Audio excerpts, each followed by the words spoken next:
The Blazing Generation Initiative is here at it again. Welcome, distinguished guests and trailblazers, to the red carpet of the Eagles Assembly 2025, themed Maximizing Time and Youthfulness. We are about to have an amazing and impactful conversation with different guests from different fields to fill us in on the topic maximizing time and youthfulness. And I am your host, Abigail Adeye Mena, with an my amazing sweetheart, Yash. Welcome, girl. So I will want her to introduce herself properly to us. Let's hear you. Yes, of course. My name is Viash Chukwudozie. I hope you're wondering what is happening here. Well, today it's all about Eagles Assembles Event 2025.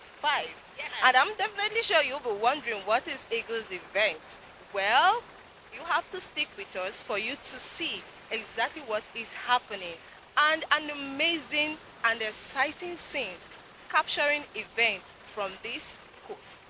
So make sure you stick with us from now to the end Of course, of as this. you deserve. Thank Okay, so this is the one-on-one session with Dr. Valentine Ozigbo. This is going to be done by the convener of this conference in the person of Comrade Arinze Chukwu Aniebuna Abraham. Okay, so please let's stand again as we receive the doctor to the podium for the session.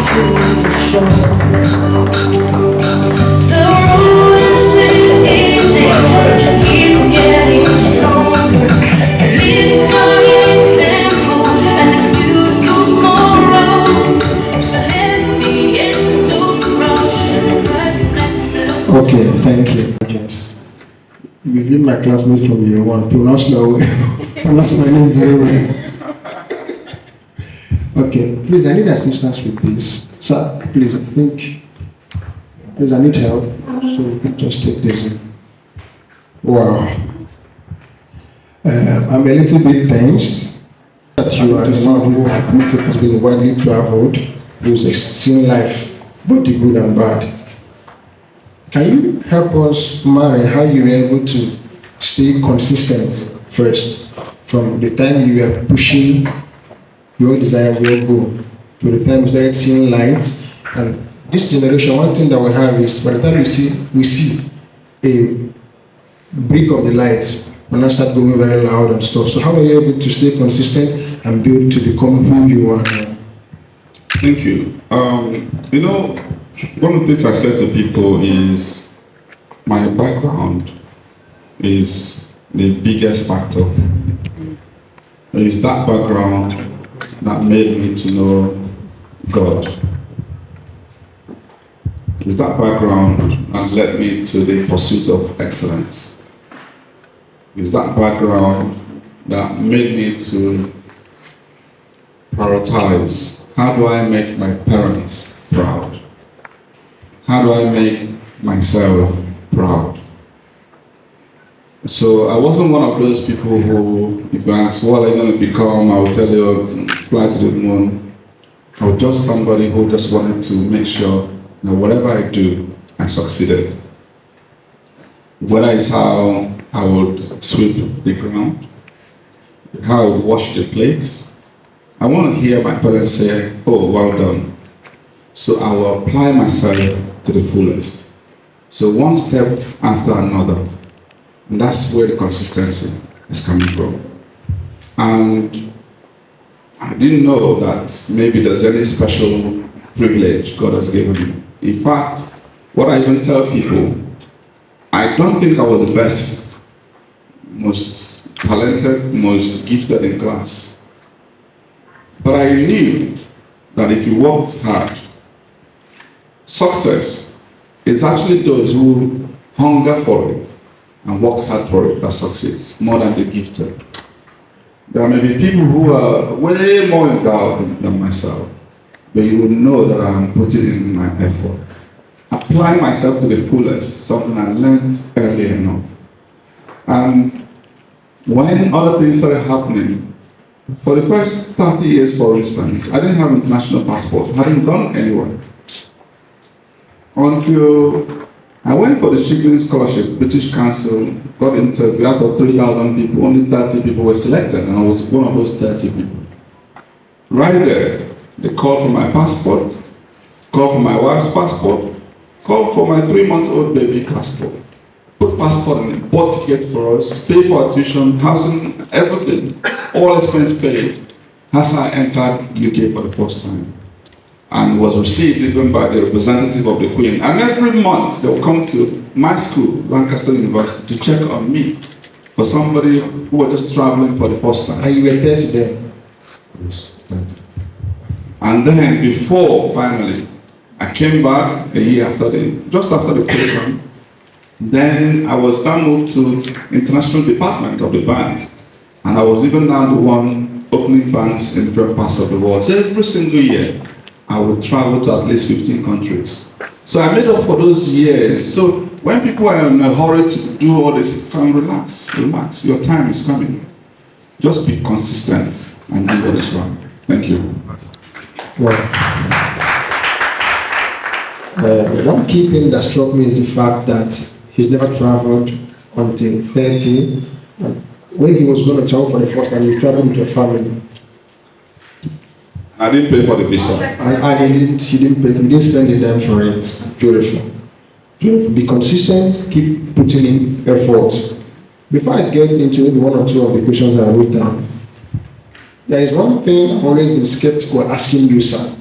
And on this platform, you spoke about it, and I want to ask you something. You talked about your switch from Labour Party to APC, which is political. It was that move that made me understand that you looked beyond what I thought.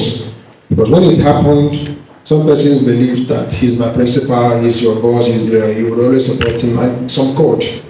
And you were very furious. And maybe I'm going to be very honest. Some of us, your mentees, we gossiped about it, but we didn't know how to. Can you give a small, maybe clarity for some persons who may also be feeling offended by that move as to why that is? Now, the biggest dilemma I've had in recent time is where people judge you, most times wrongly.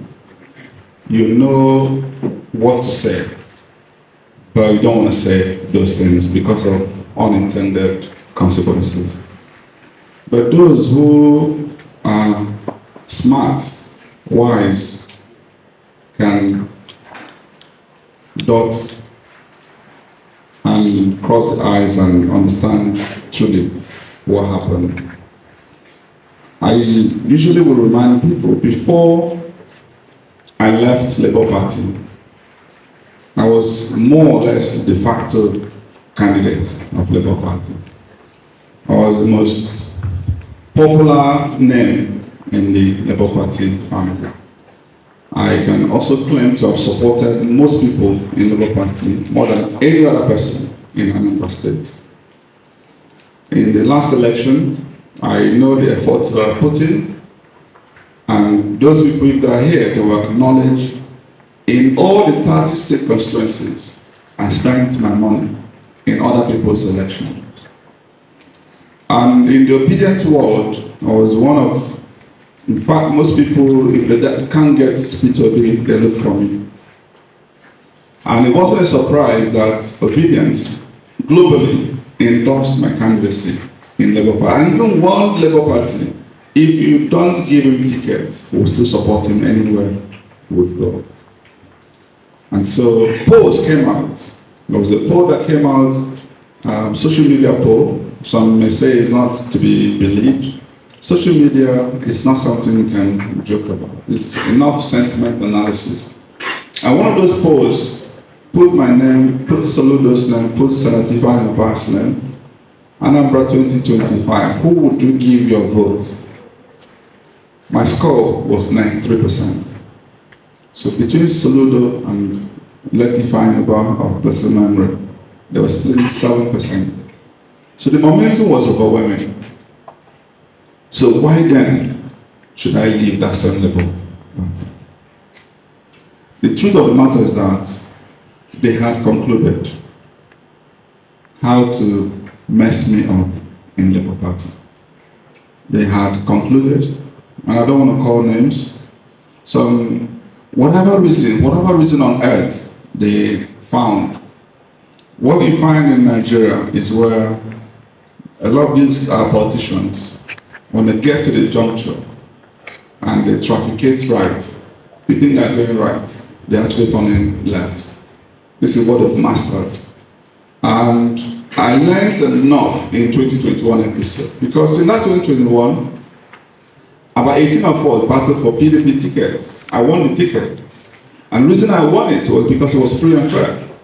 In fact, some of the people may even think I got some special support.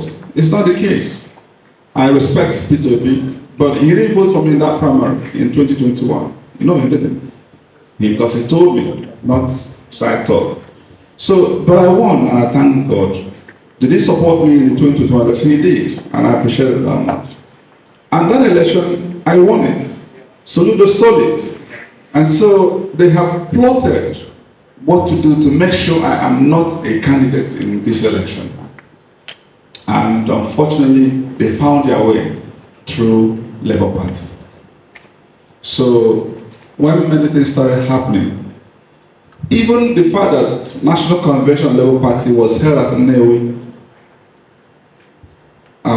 the whole idea was how to, because in that convention, don't forget, go back and read the outcome. There were two approvals they gave on that day. That 2027 tickets of the presidential has been reserved for Peter Obi. 2027. Follow me on. 2027 ticket of Abia has been reserved for Alex Otti. But they couldn't talk about 2025 Anambra. Why? Because those who funded the convention have paid their way, and their price was that Valentine Ozigbo would not be the candidate. So it became a rumor initially. I interrogated, and eventually, when we then held Anambra State Congress, that's when it became clear. If we were close to be, they would sack you from the Labour Party. And that's what they did, and destroyed literally the Labour Party in Anambra State because of me. So when all this things started happening, I did all I could, went to all the people I could have gone to.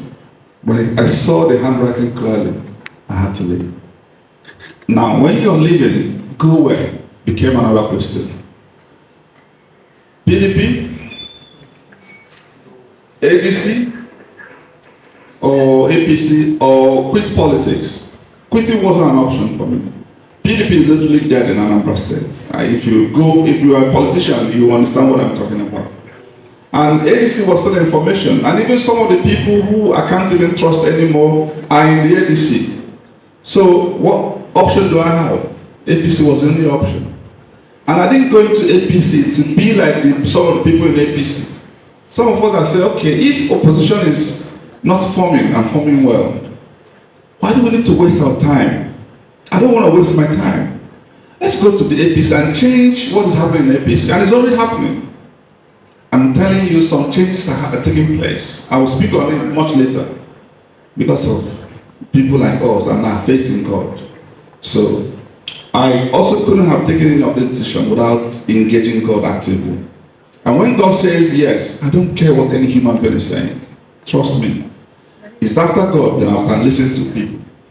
Sometimes when you take such difficult decisions, people will not understand it. But over time, they'll come back and say, Okay, thank you for that clarity. I'm going to mash up two questions for what of time, so we could have people ask questions and then other speakers. Decision making. What principles guide, legacy and sustainability? What do you believe is the most important legacy a leader should strive to leave behind in the organization or society?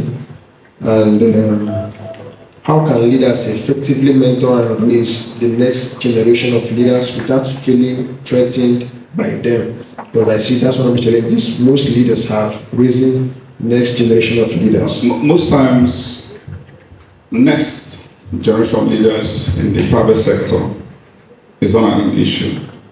It's only in the political world you see this thing about somebody considers himself a star and doesn't want any other star for fear that that person may outshine him.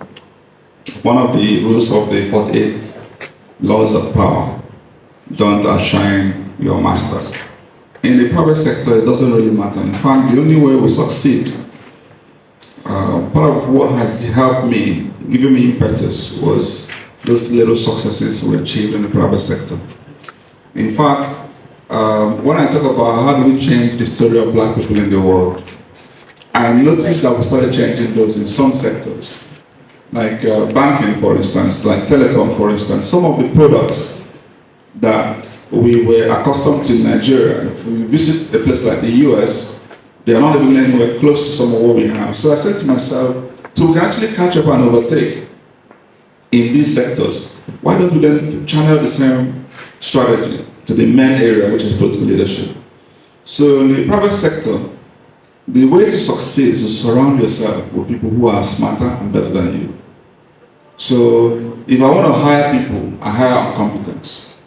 I don't hire because he is my brother, all this nonsense. So based on that, I'm able to succeed. So if you give an assignment, it's done. But in politics, that's when they bring out man of sentiment and subjectivity and stupidity, selfishness, all through. First, the leader doesn't want any smart person around. Oh, so that this person can overtake me. And this is part of my problem. The little smarter that I have is part of the problem. And I'm saying I'm not a problem. Just, you have your space and I have my space. Let's go and do the good that we're here to do. So that's the challenge we face. So how do we change it? Honestly, it can only be God. I see sometimes it's always a chicken and egg situation. Which one comes first? Is it the chicken that first gave birth to an egg? Or is it that there's an egg somewhere that broke and chicken? So which one? Up to today, I'm not sure anybody has found the answer. The same way, do we, find good leaders who would do the right thing so that meritocracy becomes order of the day? Or do we get citizens who are active enough to insist that good leadership before it's done?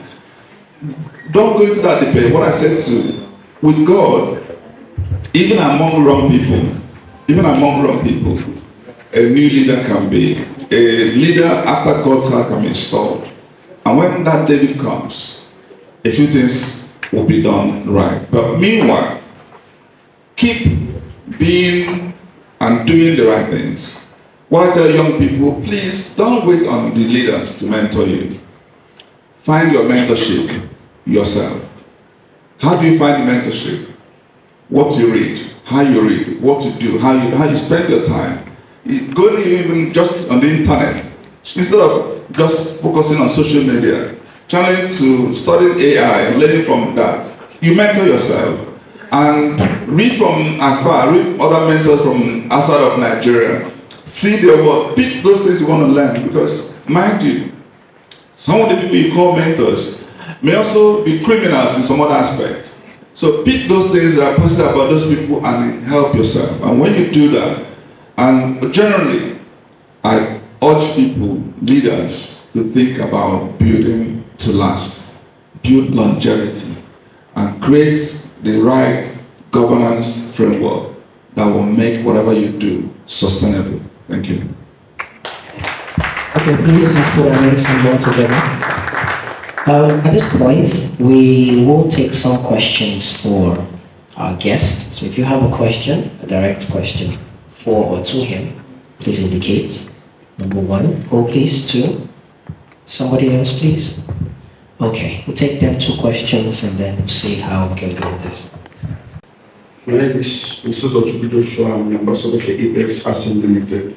So I noticed that when you're teaching on the 3 P's or 4 P's of leadership, on the first P you said personality. And while you were talking, you said personality over competence, that's character over maybe, you make an instance where somebody is a good person, like Ozigbo might over some other thing. So as in a leadership, so myself I'm also in a leadership position as an ambassador. So in your team, maybe you have a competent person, but he's not much a good person or something perceived his character. And also another person is good person character-wise. So in this situation, how do you go about in balancing to achieve a vision and carry on? Thank you very much.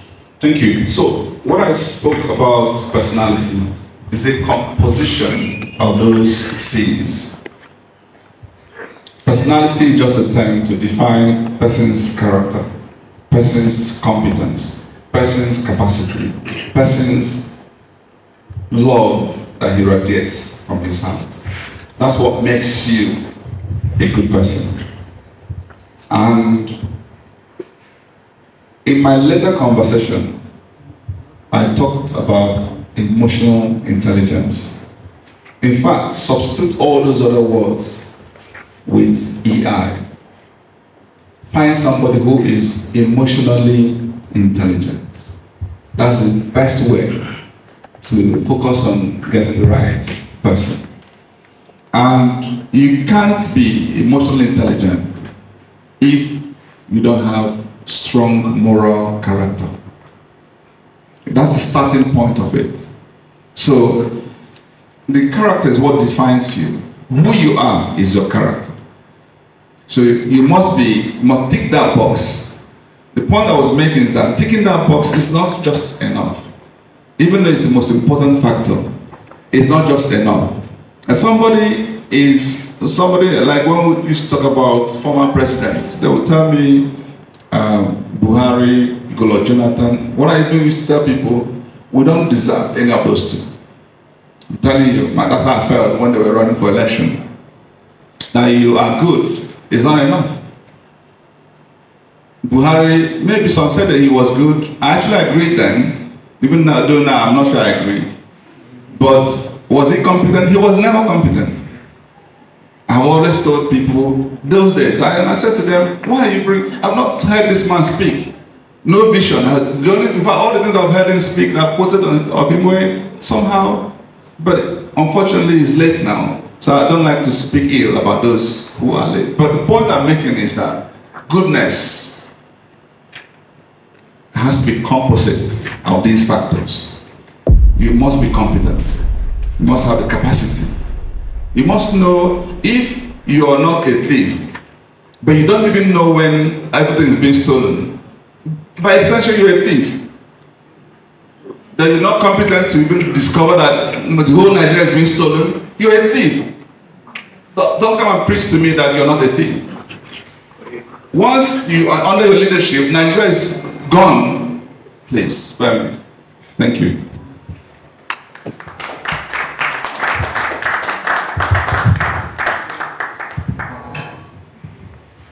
Thank you so much, sir. Good afternoon, everyone. And I also want to appreciate the convener and everyone that contributed within this event together. I've learned quite a lot. And meanwhile, my name is Dr. Rinza Nege. I'm a lecturer. And I have students, young people. And if you see their mindset, it gets so discouraging. Comparing it to when we were students, it seems like evil is being celebrated. And looking at you, a politician, the thing that is coming out from you, it seems like a drop in an ocean. When you want to cause a change, it gets so overwhelming, you don't even know where to start from. So my question is, for somebody like me, and most of us here that wants to bring a change in the system, starting from our country, Nigeria, I am one of those people that believe that Nigeria can change for better. Sometimes I wonder where that belief is coming from, but I strongly believe it. But the question is how? How can we make a lasting impact that we start seeing the impact? Because even the things you are doing, most of us we can't feel it.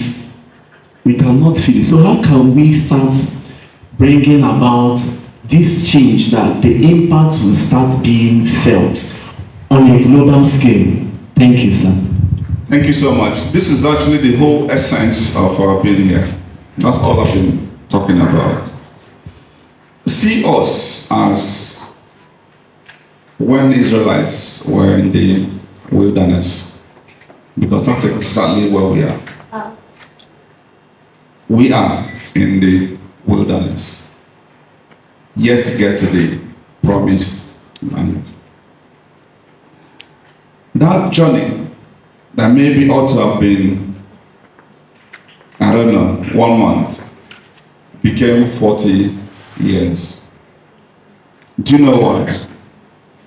Our iniquities, idol worship, selfishness, lack of authenticity, lack of faith in God, no strategy. It doesn't mean that 1 or 2 persons were not good people among this whole flock. Sometimes, in fact, when I went into politics, if not for God, I would have abandoned this journey. Because before I went into politics, there were even people who sat down, who knew where I was, who said to me, Val, go. We will back you up. We'll make sure the standard of living does not come down. That if I pick up my phone to call now, they won't even answer my call. Those on the evil axis, they come together. If you belong to some of these calls, once the leaders speak, everybody come from. If you're a good person, you're alone. The only person you can trust is God. So when you look around, and what I tell people, it doesn't matter your goodness. Your goodness is rubbish. Because evil thrives when good men do nothing. Evil also thrives when good men don't do enough. So if you want to cause a change, first be that change. And number 2, find other people who are good and don't run away from them. Help them. Do it like you're helping them. Because I tell people when I'm a campaign, you're not coming to help me. If you're not tired of your status quo, continue. Do whatever you want. But if you are tired, you want a change, you know what to do. So the point I'm making is that we can actually bring that lasting change. But the one person who can do it for us is God. So your faith in God is the starting point. And if you have other people like that, and they come together, and I see these pastors, I tell them, you're doing fantastic when you're healing the sick. This person has cured leukemia, this and that, fantastic. But you're dealing with the symptoms. I'm no longer interested in symptoms, unfortunately. Because if somebody says to me he has a visa to America as his testimony, I'm asking myself, you are abandoning Nigeria because of the evil in Nigeria, and that's your testimony. The real testimony is when Americans are queuing up, get a visa to come to Nigeria. And that's my own miracle. And that's what I'm praying to God for. So if we settle for less, some of us are settling for less. We need to get out of the wilderness. To do so is first prioritize God. Number 2, focus on issue of political leadership. Let's ensure that right people are in power. Because if we do it individually, no matter how well you succeed in your personal businesses, it will not cause the change we're looking for. The leadership, once you usher in a new dawn, all this insecurity will disappear. Job will come. If you now start a business, before you succeed here in Nigeria, you would have succeeded 20 times before. So how do we make Nigeria more competitive? How do we call the issue of power system, water system, gas system, all of these systems is political leadership. How do we call civil service? How do we make it more efficient? It's political leadership. Focus on that, let's get it right. And whenever you see a good man, truly a good man, not by what we judge externally, let's understand that prophecy can still be our way of life. I wish we can actually have genuine Samuels, genuine prophets, who can hear from God, and we are sure they are hearing from God. Not people who are not hearing from God, or who may have heard and unfortunately done the wrong things. So this is, there's no one answer, but effort. Please keep believing in Nigeria. We'll get there someday. Thank you. Right, yes. Thank you so much, sir. Thank you so much, sir. Thank you, Mr. AQ, too. Please let's put our hands together for our guest and then get the winner.